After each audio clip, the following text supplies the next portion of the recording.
Daniel starts. Okay, one more time. Welcome to our today's Business Model Republic meetup. We are happy to welcome Daniel, who is a serial entrepreneur and the founder and CEO of Horizon. His current venture is a software as a service company providing kind of all-in-one suites for landing page testing, which is a quite cool method of introducing new products. Daniel, from his history, from his background, is actually a corporate man. He started with Neckermann. Maybe some of us still remember these companies, Neckermann, Arcandor. He then changed to US, and after returning, he founded Candy Labs, a company active in digitalization, and now he's the CEO of Horizon. In the intro, we have been speaking like what is a fun fact. For me, it's quite a fun fact to hear that Daniel is quite active in the scene in the Rhine-Main area. I'm happy to have a kind of fellow countryman from this area because I'm from Frankfurt, and this Rhine-Main area is exactly the area of larger Frankfurt, let's call it. He gives talks, he gives interviews, he is active within the Impact Week, and he is also co-organizing, or he's organized at least one of the Fuck Up Nights, where he hosted Thomas Middelhoff, was a famous boss of Arcandor, who had a not a very famous ending. It's quite cool to bring this person and interview him in the Fuck Up Nights. That's quite something cool. However, our today's topic is related to new business development and more generally to new product idea development for the market and a data-driven approach for this. So I would like to invite Daniel to give us his insights, share his experiences, hopefully one or two case studies. I'm looking forward to listen to your talk, Daniel. Cool, thanks for having me. Nice to be here. So let me share my screen that you can see what I see. Maybe you can just provide me feedback if you can see the screen right now. Okay, perfect. Thanks. So welcome from my side as well. Today's talk is about like how to validate new product ideas with a data-driven approach. As Michael already mentioned, I'm one of the founders of Horizon. So this doesn't happen to be a sales pitch, but however, we are going to dig into a case study, which was also rendered in Horizon. So you can do whatever you can see here, you can do basically on your own. You don't need or doesn't need to use Horizon. So don't get it as a sales pitch. It's just pretty helpful to see how data is connected, how data is going to be acquired, and how data is actually leading to a successful business in the end. So therefore, on some pages, you will see Horizon just as a for your record. So for me, already introduced, thank you for that. This is my email address. Feel free to connect with me on LinkedIn or just write me an email. This is me. The schedule for tonight is, in the first part, talking about the beauty of behavioral validation data, talking a bit more about that in the next chapter. Then we are going to dig into a quick commerce case study. It's a startup, also from Frankfurt actually, who happened to launch a quick commerce service. And in the end, there is plenty of room for your questions, and happy to provide all the answers you're about to request.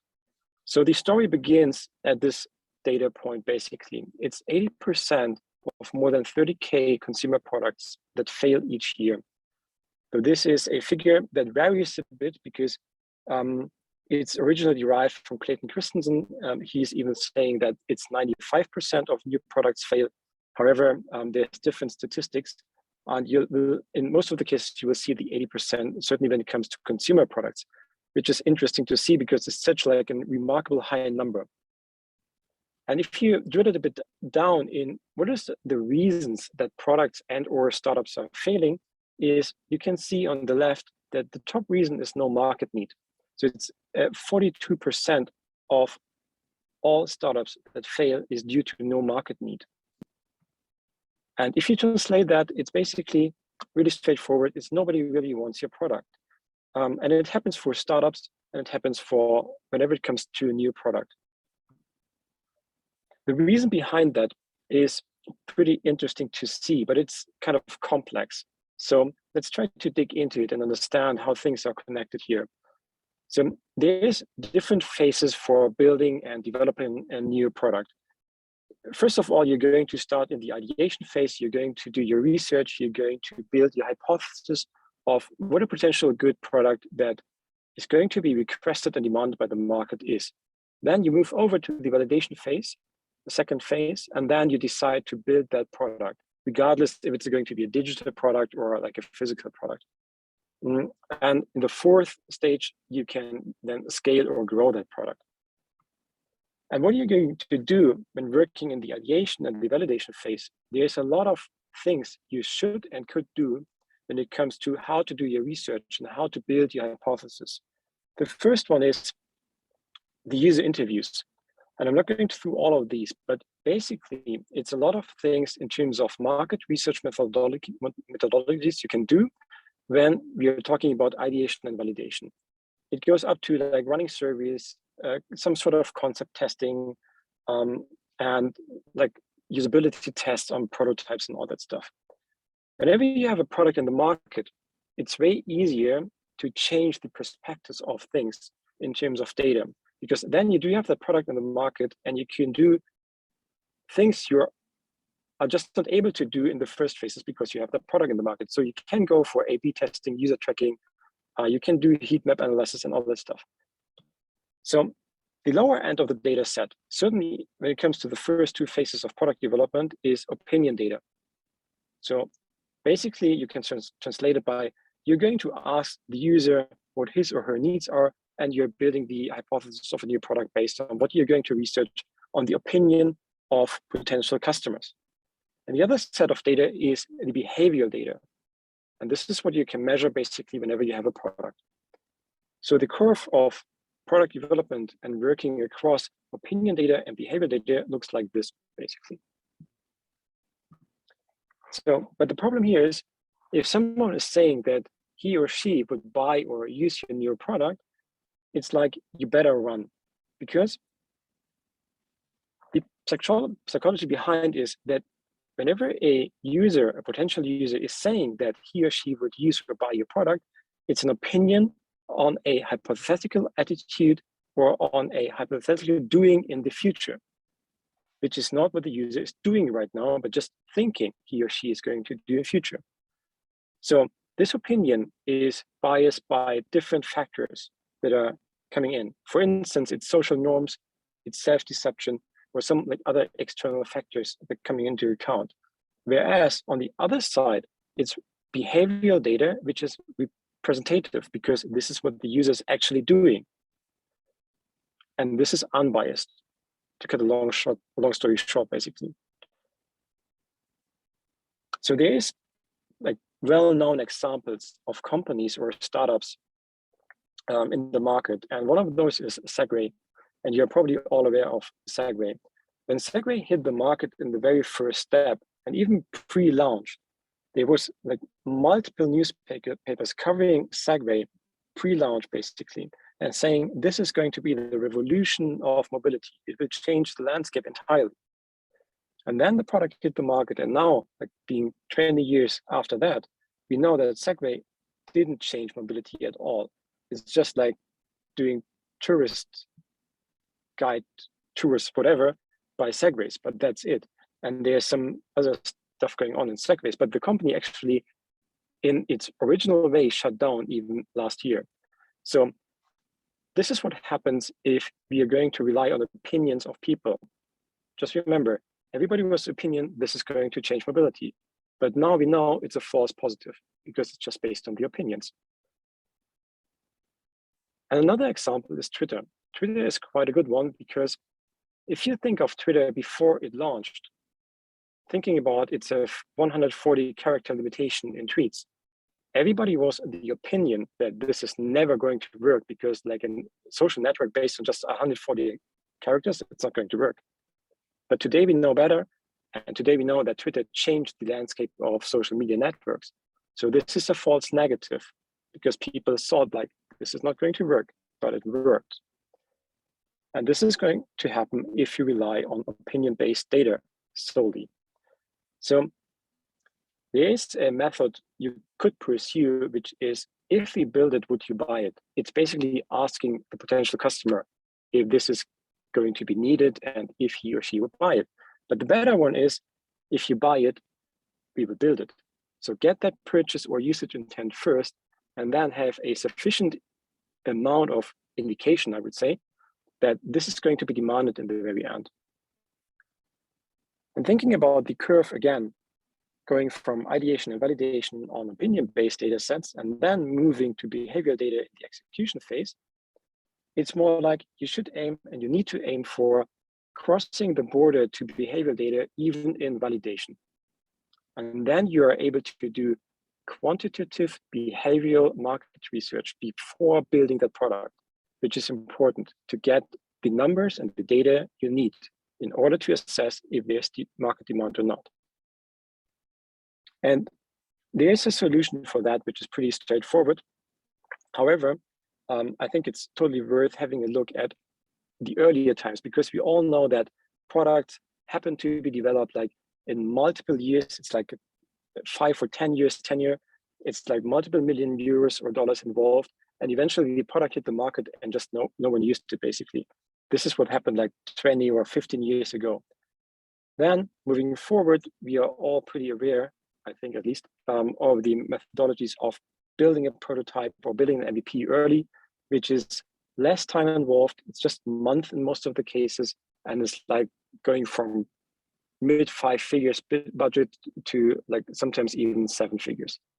However, the evolution of this is showing the user the product you would like to build on a landing page, pretend to have it, and then understand if the user is going to use it or not. And if you're able to do that, then you're adding behavioral data on a quantitative basis to your go-to-market strategy, basically. And what you can see here is this is the usual process companies are establishing when it comes to adding behavioral data sets to product development. So I'm not saying that it's worth like kicking out all the qualitative market research work. It's important to understand what is the real need of the customer. It's important to understand the pain points. And it's important to have all that as a foundation for building the hypothesis for what is your answer in terms of a product to the pains and the needs you just identified. But then you need to have that final gate, basically, for having a quantitative approach to understand market demand, because this is the top reason why products fail.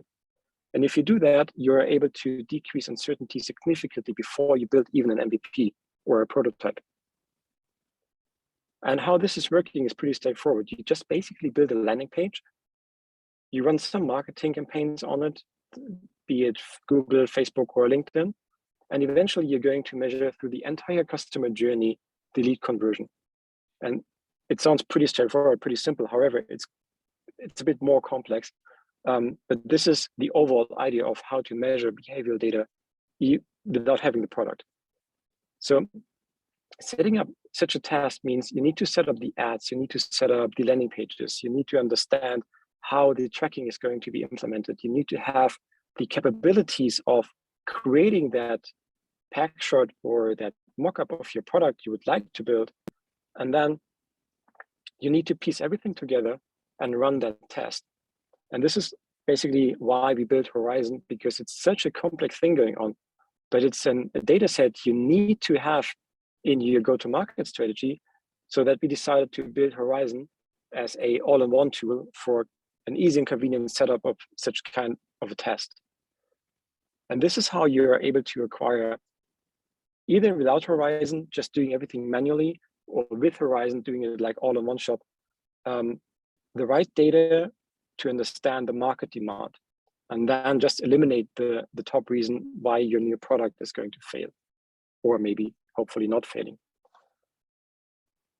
And then I would like to change perspectives a bit and talk about Bauernpost, which is the quick commerce startup from Frankfurt that has been built by a team consisting of an agency partner of ours, which is called Adapt Studio. I think Patrick is even in this session today, so theoretically he could pitch the slides as well, but I'm going to continue. Hello. Nice to have you. Thank you. Hopefully I'm doing good. And the startup itself, basically. And I would like to share the story how this evolved and how behavioral data supported the decision to go to market and supported the decision how to and on what kind of value proposition to put the product on. So Bauernpost, just as a bigger picture here, is live, it's available, it's an e-commerce store basically where you can shop regional products from the local farmers and it's going to be delivered to your door. So this is what the startup is doing. So now you can see the slides of Adapt Studio, they're pretty good, so I decided to go for these.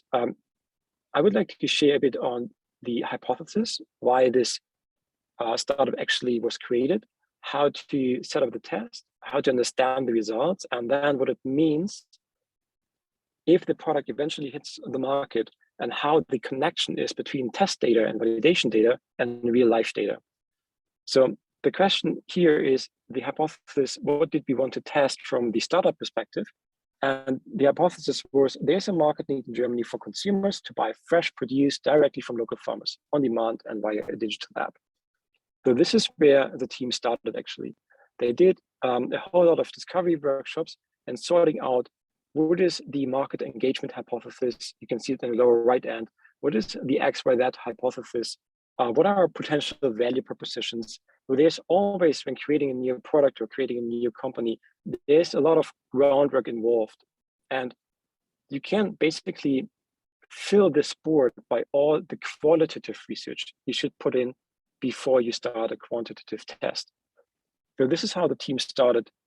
And eventually it decided on 3 different things they would like to get out of the market and understand what is the right value proposition. So they decided to test, is it more for the potential customer, like the speedy delivery? So this is delivering the groceries in 120 minutes from ordering to your door. Is it about being transparent in what is the chain of sources basically for the local goods and how does it eventually end up at your door? So being able to everything trace back basically. And third one is the community of local farmers and giving back to the community by ordering from your local farmers. And this all 3 were different value propositions. The team decided to translate into a test. So you can see here now the first landing page. And it's about building the brand that didn't exist before, building the value propositions, defining the call to actions on the landing page, decide on the imagery and do the UI mockups because you need to show what you would like to sell eventually. So you always need to be in the position to does not let the customer know that this product is not yet available. And what you can see here is the variations in the upper part in the first view of the website. And you can see the 3 different value propositions. From the left, it's in German, unfortunately, but translation is basically the community approach, like support the local farmers. In the middle, you can see this is about the 120-minute delivery.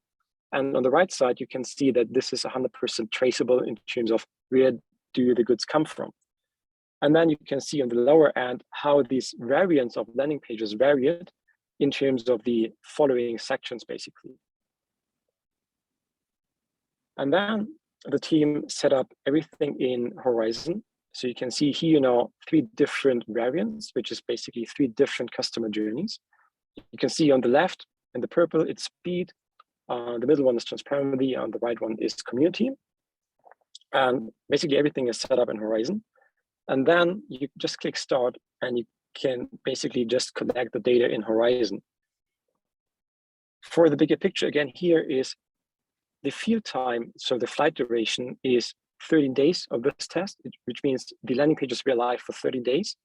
There was an available ad budget for an off 1.5K, but the actual spending of the team was around 600 for the acquisition of potential customers. So let me change my screen. And I'm going to show you the actual data in the dashboard. So just a second. So you should be able to see my screen right now. This is how the Post Horizon account looks from the inside, and we are allowed to share that, so all is fine. And you take a look at the flight and the results of the flight. What you can see here is, you can see the overall spending of 600 euros, and this amount of euros was distributed equally among the different and 3 variants of the test. So you can see basically all the figures you need to have in order to understand if there is sufficient market demand. However, this is a bit nerdy, but I'm going through these figures at least on a high level now.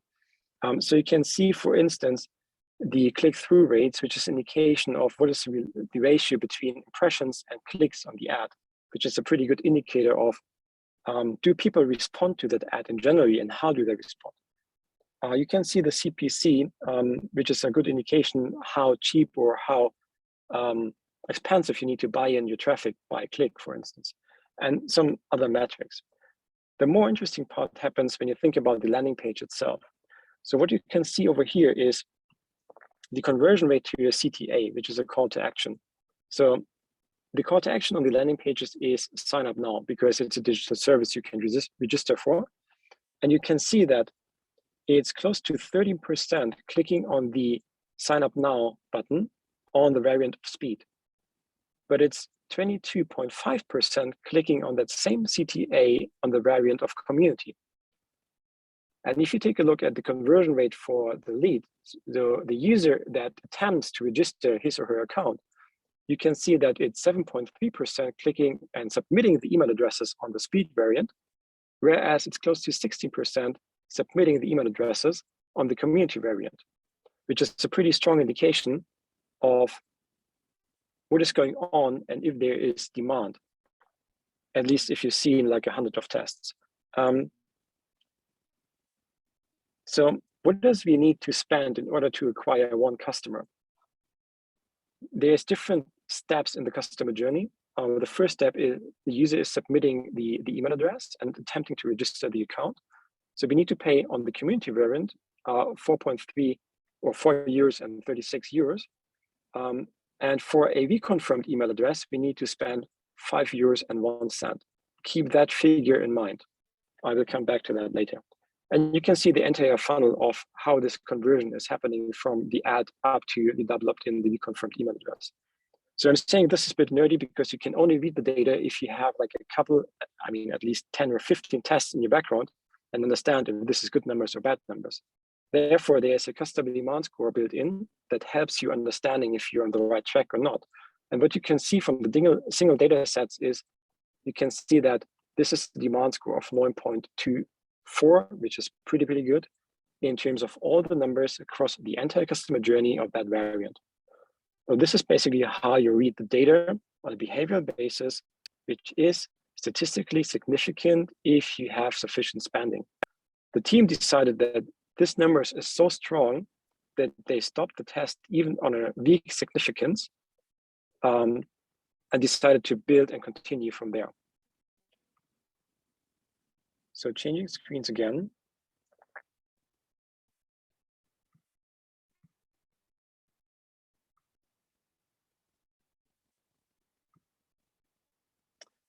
And then thinking about what happens if you decide to bring that baby to life, basically.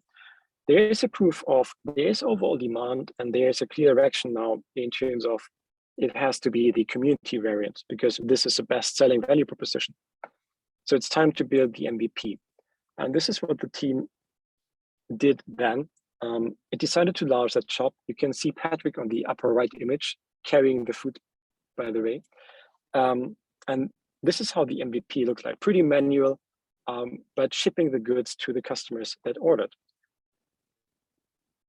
And this is how the shop is looking like as of today, even on a mobile. And basically, you can order whatever you would like to have from your local farmer.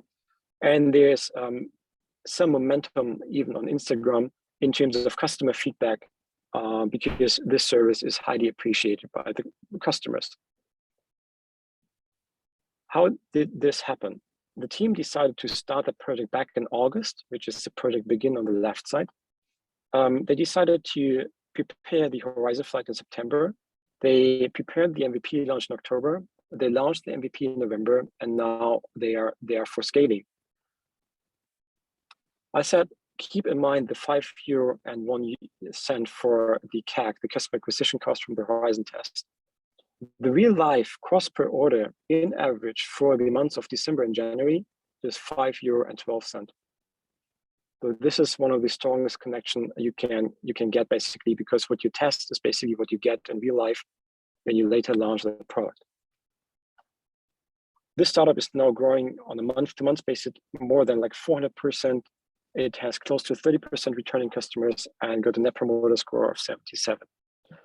So this is basically how you can come from an idea phase, building the hypothesis, doing your research, building the quantitative behavioral test, and then really having a data-driven build product, which is shaped by customers on a behavioral basis. And this is some marketing slides I don't need to talk about, but this is basically the story of how Adapt Studios, supported by Bauernpost, with the help of Horizon, and getting the right data for building that startup. And this is the story of behavioral data versus opinion-based data, and Adapt Studios supporting Bauernpost. Looking forward to your questions. Thank you very much, Daniel. It was really very interesting insight, a fascinating insight. I have noted some questions from the chat, so I just will read them in the order of appearance. Daryl is asking about the risk, about the IP risk of showing your product to random people before the product really hits the market, hits the world. What do you think about this aspect of losing a product just before you actually launch it? Because you talked too early about it. Yeah, I think there's several answers to that. Generally, there is a saying that a new startup or a new product is just 1% of the idea and 99% is execution. However, if there is real IP involved, which is not yet patented, I mean, be careful for sure. However, for everything else, you can run the test because nobody else can sort out the performance of the test. So nobody knows if this is demanded or not. So we always prefer pushing things out, understand the customer, instead of being protective when it comes to ideas. And it's still ideas in that early phase. And then you still need to execute on. So this is more our perspective, but for sure, get the point and always be careful when there's real IP involved.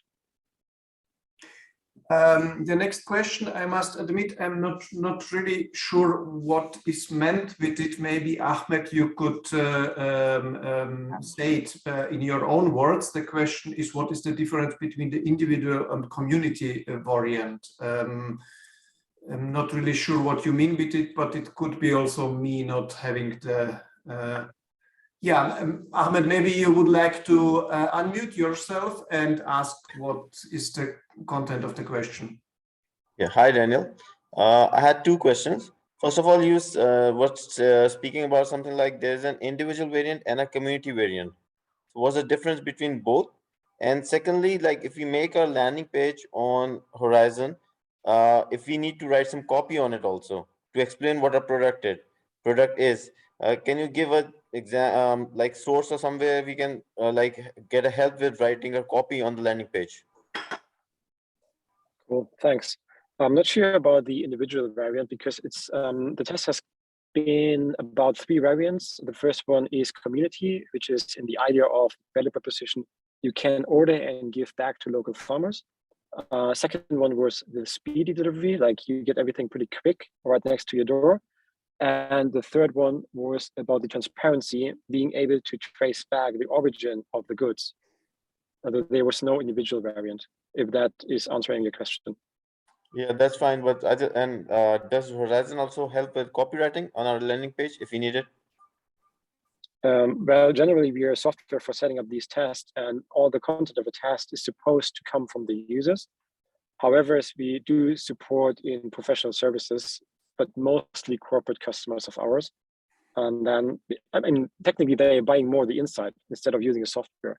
It's really different usage behavior here we see among startup founders and big corporations, right? So startup founders tend to do everything on their own, whereas corporates are buying more the insight as a result. But we're here to help, to make it short. Okay, thank you very much. We have 2 questions from Daniel, but a different Daniel than you, obviously.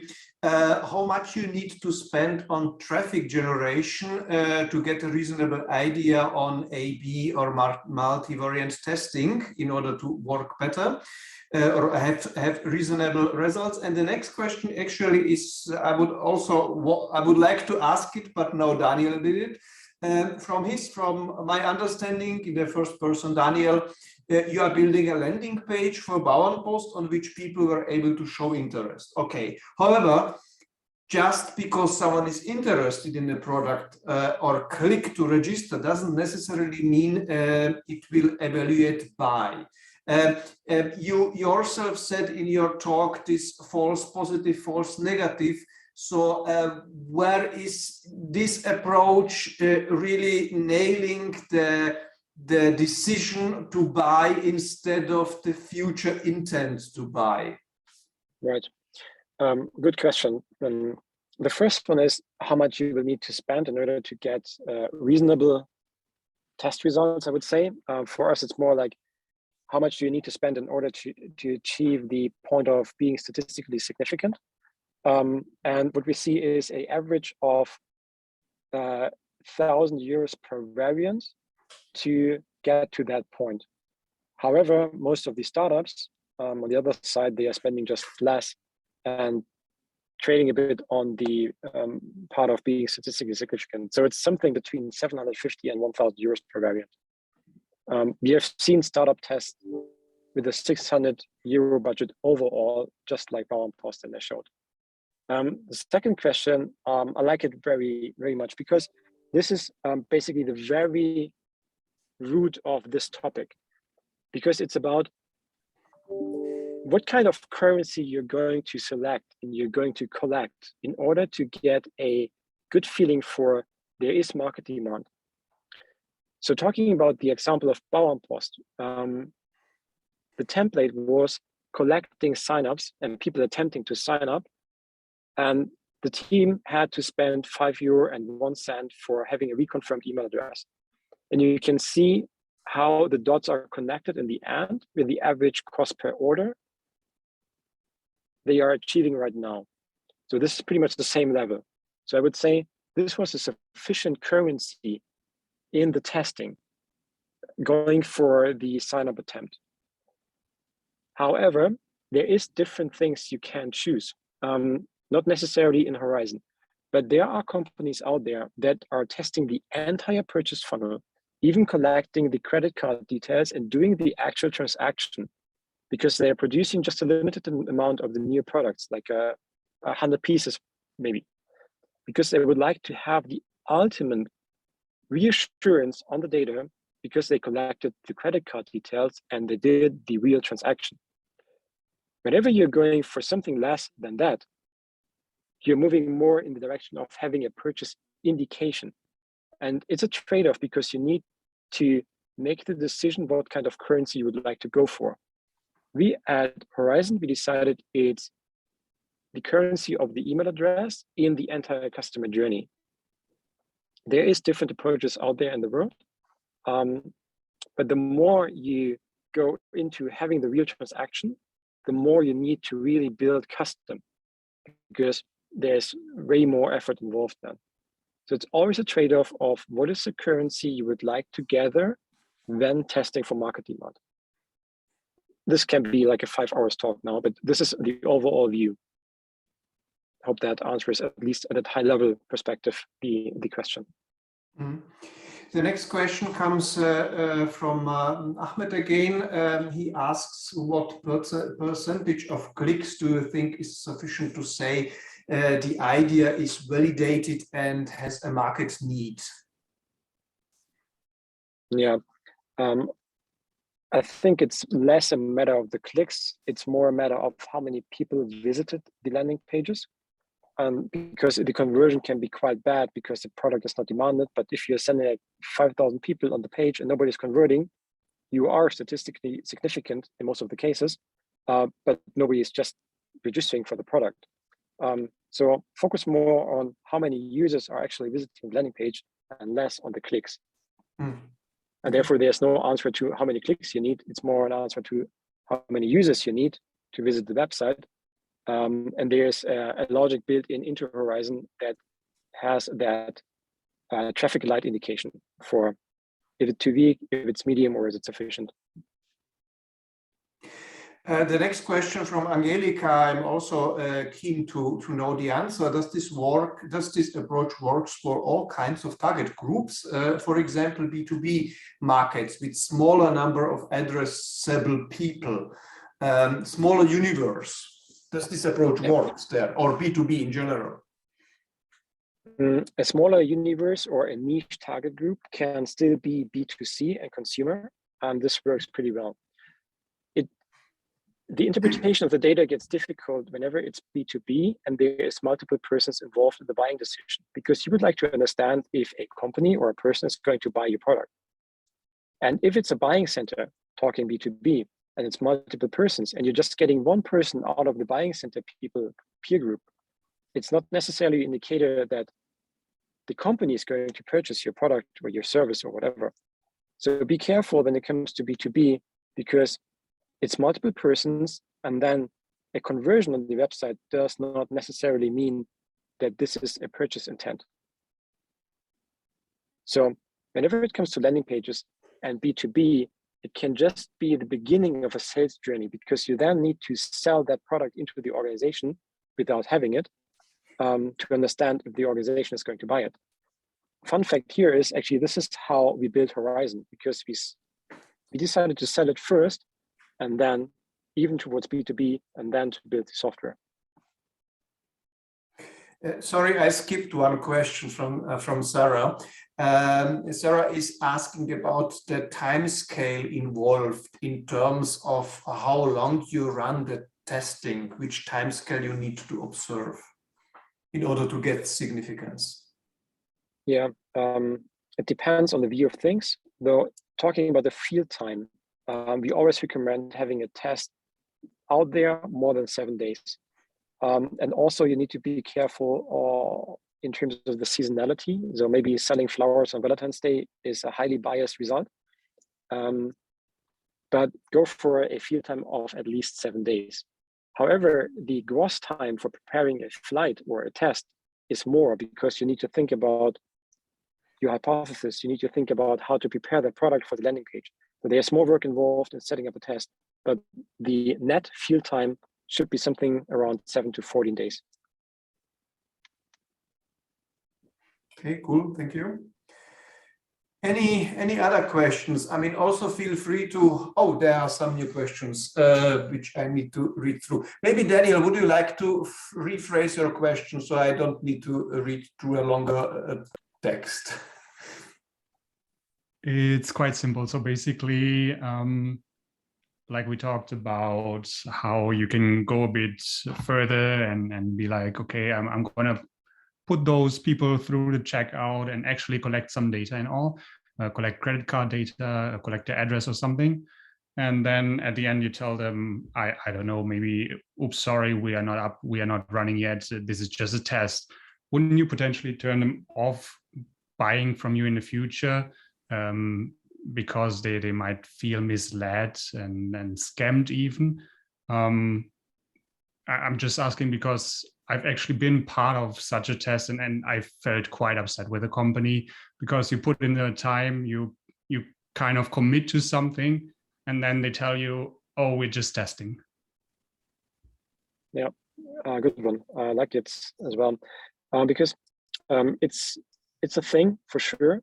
However, it depends on the communication and the template of the exit strategy, basically. So if you have a product and you send the user into a purchase funnel and then eventually let them know that this product is not available at the moment, but the user is going to get notified whenever it's back in stock, this hardly leads to any, I would say, strong or hard feelings on the consumer side. Your example is maybe not the best exit strategy or the best template. However, if a company decides to test that way, there's always the option to test incognito. And the fun fact here is most of the corporations that build on Horizon, they are actually testing incognito, but they're using new brands, non-existing brands, and different companies in the imprint. Sometimes we are even providing a company as a service to not disclose who's actually testing. But it's more about disclose not who's testing and less about, hey, let's not scam the users. So would an alternative be to use, or what do you think about the alternative of crowdfunding? Because this has the same basic approach. You buy a product and it will be delivered one day. Very often it comes with huge delays and, well, whatever is going to be delivered afterwards. But it's the same or a similar approach. I mean, then you don't have A/B testing. You just run one crowdfunding and that's it. That's your test. So it's a 0-1 test. Right. The ramp-up time for a good crowdfunding is way more expensive and time-consuming than setting up a test, like a landing page test. And be aware that the crowdfunding always discloses that the product is not yet developed. And you're going to get biases because people are aware that this product is going to be developed with their money. Mm. And you need to get a clean data set. So the people and the user does not be aware or should not be aware that this product is not developed yet. Mm-hmm. Some more questions are coming from Patrice. He's asking about the significance of the complexity of a product. So how much harder is this quantitative approach for more complex products? The more complex the products get, the more you need to explain, the longer the journey gets. The more challenging it gets basically in the end. However, there have been tests for digital and complex products already, and they're running the same way, like easy to understand products, I would say. It's more a matter of the target audience and the B2C versus the B2B thing. Mm.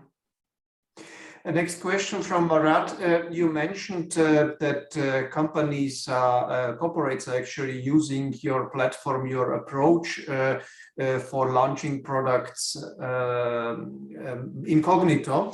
So in this way, this question is quite picking this up. Can this approach also be effectively applied for the established products when you feel that you are kind of out of the right path or losing the traction? Can this help to refresh the approach and come up with better ideas to retain your customers or even acquire a new one to extend the customer base? Yeah. We see these use cases on Horizon, but the most frequently used cases really are building new products. However, if you're able to extract what you would like to get an insight on, then for sure you can test on the site basically of you're already in the market an existing product. So it happens, it's a bit more complex in acquiring the insights. So. Like kind of feature testing. Let's say you have a product and you're deciding to add feature A, B, or C. you won't go for all three, so maybe this kind of testing would be also possible with this approach. Yes, it is. Again, it's more complex because you need to extract that feature and bring it on the standalone landing page. Yeah. Okay, any other questions or comments? I mean, there doesn't need to be a question mark at the end of your sentence. You can, please feel free to give your comment, your disagreement even. If you have different ideas, approaches, we are here to at least network a little bit or communicate a little bit in the electronic way, if you're already not grabbing now a beer and discussing the topic. There's one comment from Darrell I like a lot, because he's writing, Steve Jobs once said, the customer does not know what they want. We have to teach people to want our products by effective sales and promotion strategy. It's a good thing, because what you can, or I mean, whenever there is a behavioral change or a change of behavior of a potential customer needed, it's way more difficult to run these tests, because the user needs to be educated. He needs to be pulled on the journey for changing his or her behavior. So the best use case is there is an identified need for a customer or identified pain point, and you can just serve it with the product. This is the best use case. Whenever there is complexity involved and people need to change themselves, it's going to be more complex, for sure. So I like this one a lot. Cool. Any other comments, questions? Yeah, Petra is raising her hand. Please unmute yourself and shoot out. I think Petra was just, like. Okay. I thought it was like I have a question. Very good. Then all good. Yeah. It's actually a huge topic. It could be like a meetup for a few more hours, I think. But yeah. Definitely. Okay, so then one more time, thank you very much, Daniel, for your time, for your insights. I really liked it a lot. Very professional insights, very deep understanding of the topic. I'm happy that we could win you over to give us this lecture. And yeah, thank you all the people for attending. We have recorded this session, and the session will be posted in the video will be posted afterwards on the homepage, and which is basically a link to YouTube, so you can decide which way to go. Plus, for all other news also concerning this topic, as well as concerning other events, you can best orient yourself on our link tree, which always has the right collection of the currently available links and news, so you don't miss any of our further events. So thank you very much, Daniel, one more time. It was a pleasure to have you here. Estefania, would you like to announce the next event? Maybe we use the opportunity to spread the word. Michael, you're reading my mind. Yeah, thanks. First of all, thank you, Daniel. It's been very inspiring, very interesting. And yes, we have an event on the 16th of March, and here I'm going to share it in the in the chat, because here's what the upcoming events. We're multi-channels, is like meetup. We have 3 groups, as you mentioned: Barcelona, London, and Berlin. And we have this funnel on Eventbrite. That's why we ask people to register on Eventbrite, because we're in different channels plus LinkedIn, etc. So next event, it is going to be on the 16th of March, and it's actually with Leo Benkel. He's in Luxembourg, and he is going to talk about how to create a winning pitch deck to raise funds. And then we have another one already announced for April. We've had already few events in the last 2 years, right, about remote work, and this is another one about this topic, and it's with John Lee, and the topic is work is not a place, but taxes are. So feel free to join. Everything is shared on the chat. So I think I shared the one in Barcelona, but anyway, it's always easier to go to our website. That's why we have it. And that's basically everything for today. As always, we are going to share the recap and the video on the YouTube channel and on the website. And that's it. Yeah. So one more time, thank you very much for all of you for your time.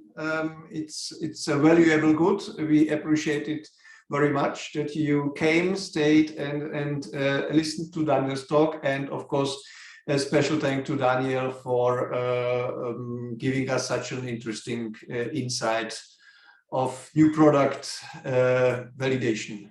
Thank you very much.